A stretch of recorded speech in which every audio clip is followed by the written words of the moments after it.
Hi all ഇന്നിതാ നമ്മൾ സന്ധ്യയുടെയും പ്രശാന്തിൻ്റെ വീട് വരെ ഒന്ന് പോവുക കേട്ടോ.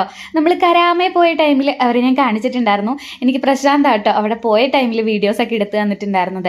അപ്പോൾ കുറേ നാളായിട്ടോ പോകണമെന്ന് വിചാരിക്കുന്നത്. ഇവിടെ ഫാമിലി ആയിട്ട് നിൽക്കുന്നവരെ വളരെ കുറവാണ്, പക്ഷെ നമ്മൾ പരസ്പരം കാണുന്നതും വളരെ കുറവാട്ടോ.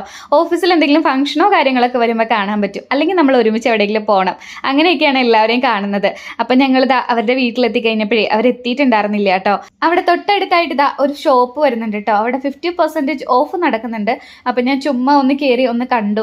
എന്തെങ്കിലും പറ്റിയതുണ്ടെങ്കിൽ പിന്നീട് വന്ന് എടുക്കാമല്ലോ. അപ്പം ഞങ്ങൾ അവിടെ നടന്നു കഴിഞ്ഞപ്പോഴേ ഭാവിക്ക് ഇതാ ഒരു വണ്ടി കിട്ടിയിട്ടോ. അവനത് ഇഷ്ടമായി. അത് ബില്ല് ചെയ്യാൻ നേരത്തി ചെന്ന് കഴിഞ്ഞപ്പോഴാണ് അവിടുത്തെ ക്യൂ മനസ്സിലായത്. അപ്പം പിന്നെ അവിടെ നിന്നിട്ട് കാര്യമില്ല എന്ന് തോന്നിയിട്ടോ. അത്രയും തിരക്കുണ്ടായിരുന്നു. അപ്പം ഞങ്ങൾ അവിടെ വെച്ചിട്ട് പോന്നു. ഒരു കരച്ചിൽ ഞാൻ പ്രതീക്ഷിച്ചു കേട്ടോ, പക്ഷെ കുഴപ്പമൊന്നും ഉണ്ടായിരുന്നില്ല. ഞങ്ങൾ ഇതാ നേരെ ഇതാ അവരുടെ വീട്ടിലേക്ക് എത്തി. ഇപ്പൊ കുറച്ച് നാളായിട്ട് ഇവരെ കണ്ടിട്ട് അപ്പൊ കുറെ വിശേഷങ്ങളൊക്കെ പറയാനുണ്ടായിരുന്നു. അതൊക്കെ പറഞ്ഞ് അങ്ങനെയിരുന്നു.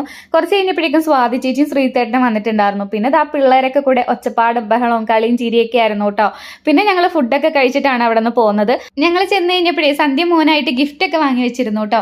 അപ്പൊ വന്ന ഉടൻ തന്നെ ഇതാ ഡ്രസ്സ് മാറാനുള്ള ബഹളമാണ്. നല്ല ചൂടാട്ടോ. അപ്പൊ കുറച്ചു നേരം ഒന്ന് ഫ്രീ ആയിട്ട് നടന്നോട്ടെ എന്ന് കരുതി അപ്പോൾ ദാ കിട്ടിയ ഗിഫ്റ്റ് വേഗം അൺബോക്സ് ചെയ്തു. പിന്നെ ഡാഡയും മോനും കൂടി നല്ല കളിയായിരുന്നു കേട്ടോ. ഇതുപോലുള്ള ഐറ്റംസ് കാണുമ്പോഴേ മോനേക്കാൾ ഇഷ്ടം ഡാഡയ്ക്ക് കേട്ടോ. ഇതുപോലുള്ള അച്ഛന്മാർ നിങ്ങളുടെ വീട്ടിലുണ്ടോ? ഉണ്ടെങ്കിൽ ഒന്ന് കമന്റ് ചെയ്തോളൂ കേട്ടോ. അപ്പം അത്രയേ ഉള്ളൂ. എല്ലാവർക്കും ടാറ്റാ, ബൈ.